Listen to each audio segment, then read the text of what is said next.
और आपको बता दें इस वक्त की बड़ी खबर, बीएसएफ और सीआरपीएफ के बाद अब सेना के एक जवान का वीडियो सामने आया है। यह वीडियो भी वायरल हो रहा है। जवान का नाम यज्ञ प्रताप सिंह और वो 42 ब्रिगेड देहरादून में तैनात थे। यज्ञ प्रताप ने पिछले साल 26 जून को प्रधानमंत्री कार्यालय से सेना के अधिकारियों की शिकायत की थी। जवान का यह आरोप है कि अधिकारी सैनिकों से घरों में सेवादारी करवाते हैं। इस शिकायत के बाद यज्ञ प्रताप का वहां से ट्रांसफर कर दिया गया। तो यज्ञ ने 26 जून को पीएमओ से शिकायत की थी। घरों में सेवादारी कराने की शिकायत उसने की थी। तो देहरादून में तैनात जवान का यह वीडियो सामने आया है और उसके बाद कई सवाल भी खड़े हो गए हैं। इसके पहले भी कुछ वीडियो सामने आ चुके हैं। नायक के प्रताप सिंह 42 ब्रिगेड में इस समय पोस्टेड हूँ देहरादून में।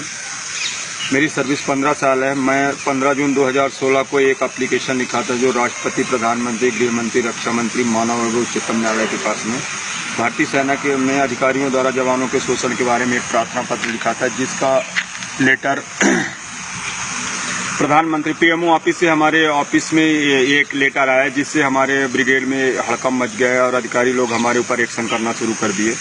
मैंने उसमें ऐसा कुछ नहीं लिखा था जो कि भारतीय सेना के बरखिलाफ हो। ना तो मैं सेना के किसी अम्युनिशन डैम, किसी सेना की लोकेशन या छावनी या कोई ऐसा सेना के नक्शा या कागजात के मैंने उसमें उल्लेख नहीं किया था। ना ही ऐसा कोई नक्शा कागजात दिया था जिसके ऊपर मैं जो सेना के बरखिलाफ हो। मैं सिर्फ एक एप्लीकेशन लिखा था कि सेना में ऐसा नहीं होना चाहिए कि जवान जो फाइटर सोल्जर हैं वो अधिकारियों के सहायक या उनके मेम साहब कुत्ते चालाना, बूट पालिश जैसी संबंधित कार्रवाई बंद होनी चाहिए।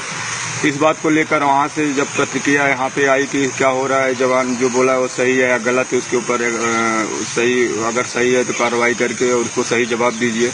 इस पर हमारे brigade commander brigadier Ajay Paswan साहब, डिप्टी कमांडर बीके जैन साहब, कैंप कमांडर मेजर रिचर्ड साहब और सूबेदार मेजर बाबूलाल साहब, सूबेदार मनीराम साहब और नायक सुमेर, ये सभी लोग मेरे ऊपर इतना प्रेशर बनाना शुरू कर दिए, इतना मुझे अभद्र शब्दों का उपयोग मेरे ऊपर करना शुरू कर दिए, बार बार बुलाना, मुझे टॉर्चर करना, मुझे परेशान करना, हर चीज़ डेली मुझे इतना परेशान करके रख दिए कि अगर आम सैनिक होता तो या तो सुसाइड कर लेता या कुछ और गलत कदम उठाता, लेकिन मैं ऐसा नहीं करूँगा। मैं एक सैनिक हूँ और सैनिक होने के नाते मैं अपने इस वर्दी की इज्जत के लिए ना तो मैं सुसाइड करूँगा, ना किसी के ऊपर गलत प्रयोग करने की कोशिश करूँगा। मैं एक सैनिक हूँ और सैनिक अगर मैं दुश्मन से लड़ सकता हूँ, उसको मार सकता हूँ, अपने देश के लिए खुद मर सकता हूँ, तो कोई ऐसा गलत कदम नहीं उठाऊँगा जो कि हमारी वर्दी के ऊपर लांछन आए। आज सुबह मुझे 10 बजे चार्जशीट या कोर्ट मार्शल के लिए बुलाया गया है। हो सकता है मेरा कोर्ट मार्शल हो जाए, लेकिन मैंने ऐसा क्या गलत कर दिया? मैं माननीय प्रधानमंत्री श्री नरेंद्र दामोदर मोदी जी से निवेदन करता हूं कि मैं एक एप्लीकेशन ही तो लिखा था, ऐसा क्या गलत कर दिया जो हमारे कोर्ट मार्शल और हमारे चार्जशीट के लिए ये कमेटी बैठा रहे हैं।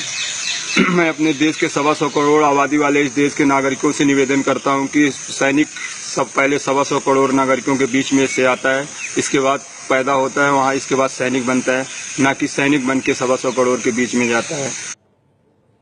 इस जवान का दर्द आपने देखा। जवान यज्ञ प्रताप के आरोप पर सेना का भी बयान आया है और सेना का यह कहना है कि इतनी बड़ी सेना में कुछ निजी शिकायतें मिलने से इनकार नहीं किया जा सकता, लेकिन इस जवान की शिकायत की जांच की जा रही है और उसका समाधान करने का प्रयास किया जा रहा है। शिकायत का समाधान करने की कोशिश जारी है, यह कहना सेना का। 42 ब्रिगेड की यह एकमात्र शिकायत है। और ऋचा सिंह इस वक्त हमारे साथ जुड़ गई हैं। आप इन जवान की, यज्ञ की पत्नी है। जरा ये बताइए ऋचा, आपसे कभी जिक्र किया आपके पति ने कि इस तरह की चीजें उनके साथ हो रही हैं?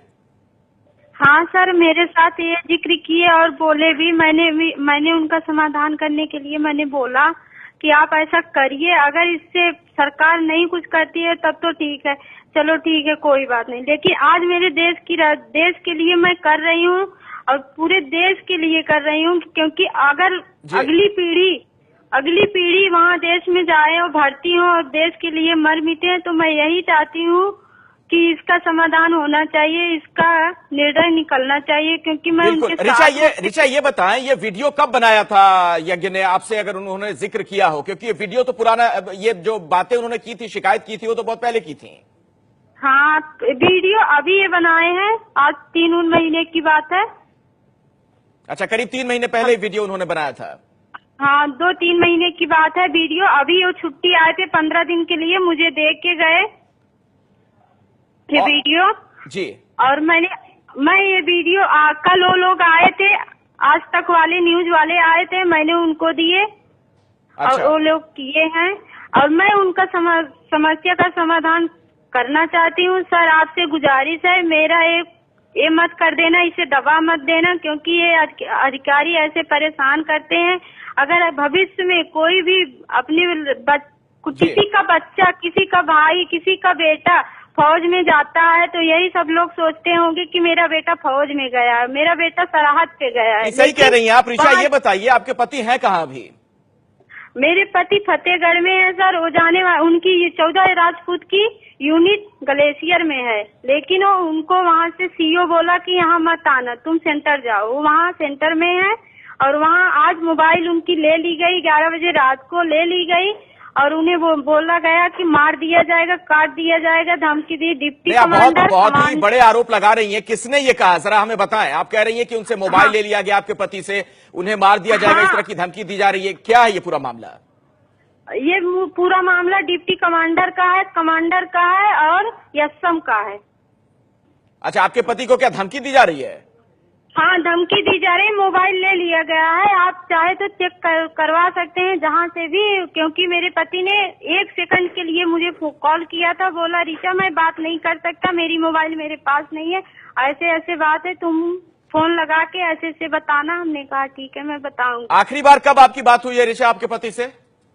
आखिरी बात आज सुबह, कल रात में 11 बजे बात हुई थी, आज 10 मिनट के लिए, आज 1 सेकंड के लिए बात हुई थी। मेरी आखिरी बात सुबह 7 बजे।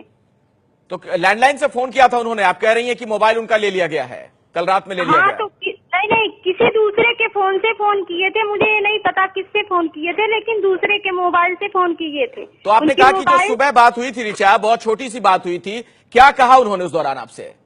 उन्होंने यही मुझसे बताया कि मेरी मोबाइल ले ली गई है। Camp commander, commander, deputy commander और एसएम, इन तीनों ने ले लिया है मेरा मोबाइल और मुझे ऐसे ऐसे धमकी दे रहे हैं, टॉर्चर कर रहे हैं, मुझे परेशानी हो रही है, आप मेरा सपोर्ट करो। हमने कहा हाँ ठीक है, मैं आपका सपोर्ट करूंगी, मैं बात करती हूँ। तो ये जो वीडियो जारी किया गया है, क्या इसी वजह से उन्हें परेशान किया जा रहा है, उनका टॉर्चर हो रहा है ऋचा? हाँ सर, इसी वजह से, क्योंकि वीडियो का अधिकारियों का खुलासा हो रहा है, तो इसलिए वो टॉर्चर कर रहे हैं सर। चलिए ऋचा, बहुत बहुत शुक्रिया एबीपी न्यूज से बात करने। जी बोल लीजिए, कुछ कह रही हैं आप?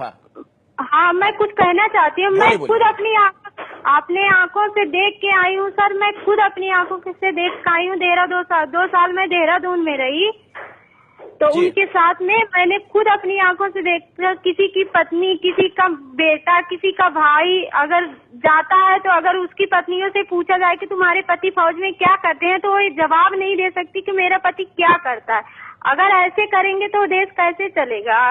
अगर अंग्रेजों का देश होता तो चलो ठीक है, अंग्रेजों का देश है, हम ऐसे कर लेते, लेकिन अंग्रेजों का देश नहीं है, अपना देश है। मैं यही चाहती हूँ, मैं यही कहना चाहती हूँ कि इस मुद्दे पे सारी बात उठे, प्रधानमंत्री के पास सारा जाए और इसका समाधान निकले और हर सैनिक खुशहाल जिंदगी जी सके।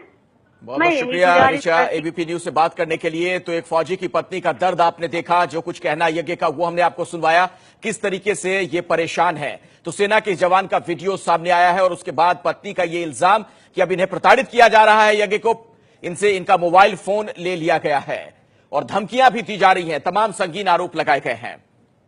तो इस वक्त की बड़ी खबर एक बार फिर से आपको बता दें, सेना के जवान का वीडियो वायरल हुआ है और उसके बाद उनकी पत्नी से जब हमने बात की, उनका यह कहना कि इन्हें प्रताड़ित किया जा रहा है, परेशान किया जा रहा है और इनसे इनका मोबाइल फोन तक छीन लिया गया है।